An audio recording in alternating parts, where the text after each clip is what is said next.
Yo de aquí de la Ciudad de México, de la colonia Narvarte. Órale. O sea, mi casa siempre fue ahí. A diferencia de Corea, que las personas donde nacen, a los 2 años se mueven de casa. Entonces, es muy difícil visitar la casa donde crecieron los coreanos. Pero yo toda mi vida en la colonia Narvarte y así ha sido. Qué curiosidad, ya sueltas justamente en el comienzo. ¿Por qué los coreanos hacen eso? Ajá. O sea, porque es tan yo normal. creo Corea es un país muy chiquito, Sí. geográfica, o sea, de tamaño es muy chiquito, entonces las casas para empezar se construyen para arriba, no hacia los lados. No hay muchas casas y cada vez la población crece más.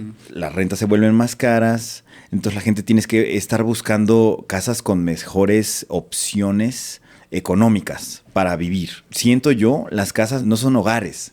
Son casas nada más. O sea, un lugar para dormir y pasarla unos años y luego cambiar. También en Corea los depósitos que tú tienes que dar para conseguir una casa son muy caros. Estamos hablando de que mínimo unos 600,000 pesos tienes que llevar tú por default para poder conseguir una casa en renta. Y ¿En cash o cómo lo llevas? ¿O Sí, puedes sí, sí. transferir? No. O sea, en cash o puedes transferir, pero pues tiene que ser en débito.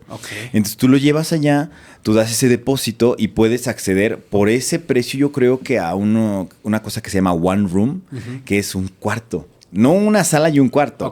Un cuarto y en ese cuarto está todo. Está el baño, está la cocina, está tu closet, está tu cama y está tu mesa. ¡Hala! Sí, está muy caro. chiquito. Muy chiquito y muy caro. ¿Has intentado de estar en uno de esos one rooms durante Sí, un claro, cierto ¿no? tiempo? Pues así creo que empezamos todos los extranjeros que vamos allá. Órale. Tenemos que empezar. Hay una cosa antes que se llama Koshibon, son como estos cuartos miniatura en los que nada más cabe literal una cama.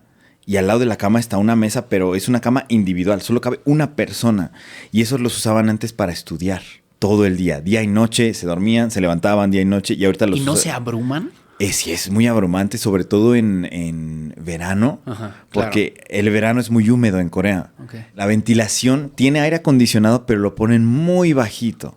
Tú no lo puedes controlar, lo ponen en general y lo ponen muy bajito, entonces estás sudando adentro de tu cuarto. Es horrible. Como una sauna sí, y en invierno también baja como hasta menos 15 grados. Entonces terminas como congelándote o derritiéndote.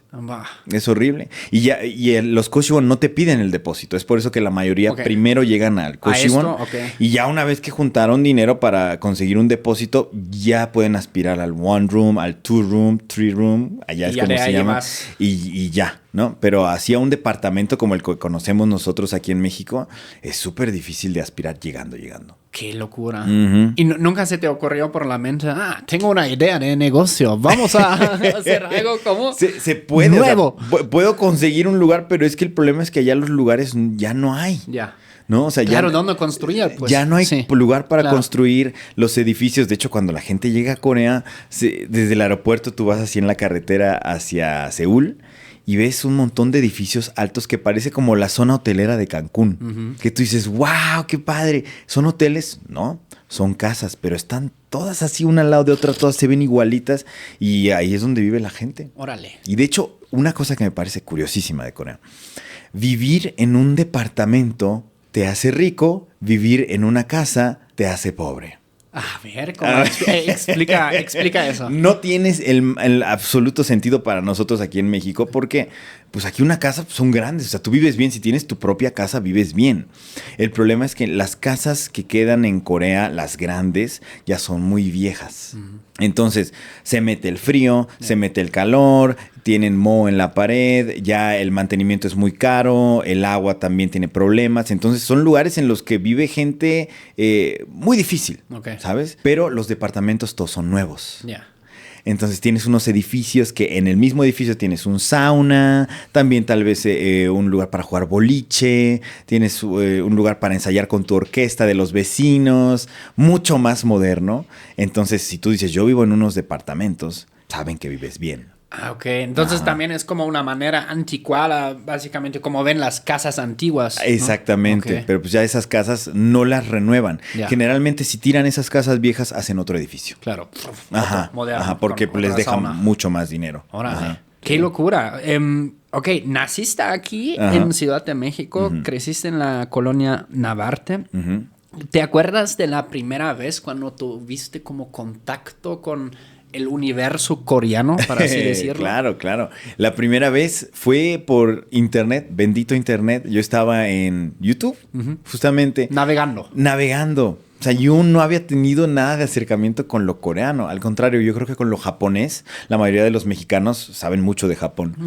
Y me apareció un video de casualidad. El algoritmo en ese momento dijo, pues le voy a mostrar a mi cuate Cristian este video de Corea.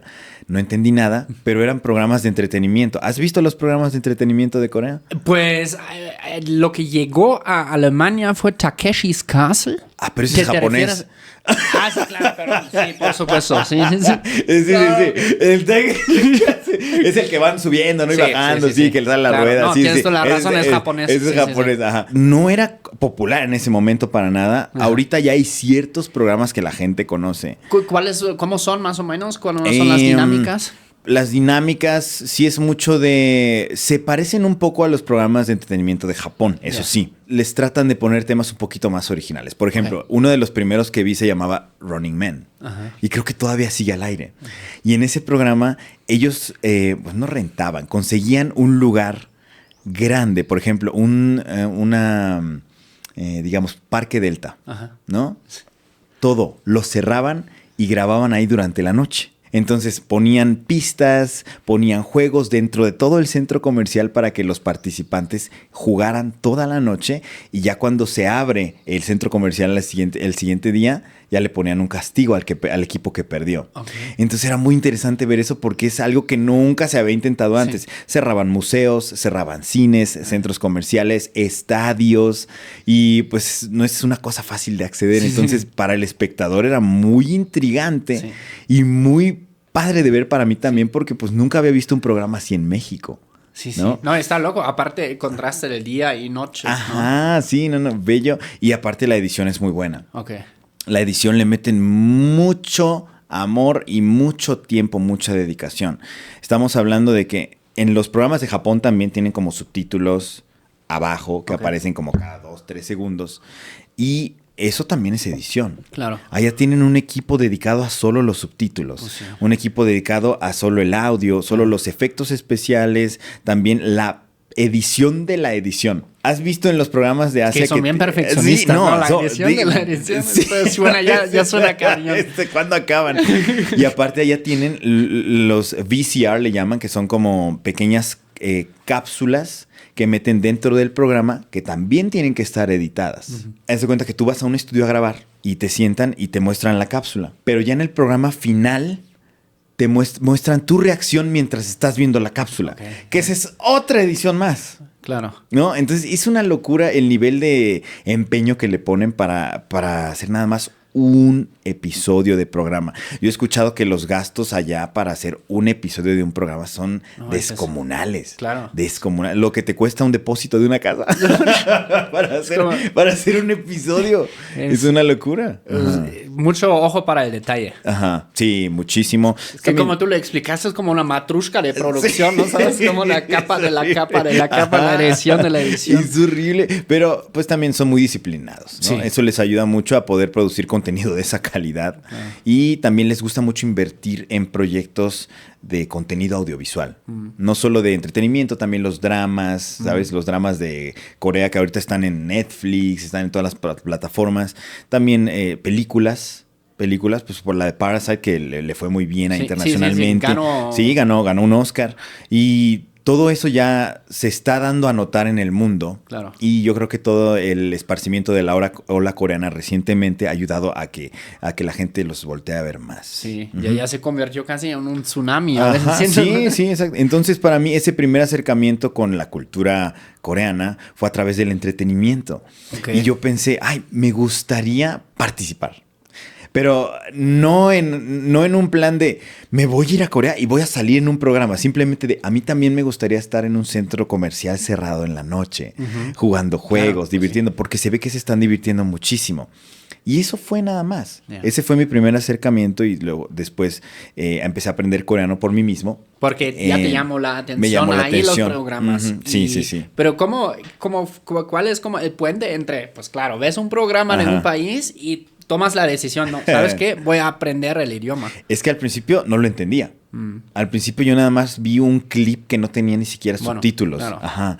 Pero me llamó la atención mucho también cómo se veía el idioma. O sea, si tú te pones a ver el coreano, cómo luce, son como pequeñas imágenes, ¿no? Por ejemplo, la sílaba de ropa, que es ot. Si tú le escribes, parece, te lo juro, como un muñequito así parado.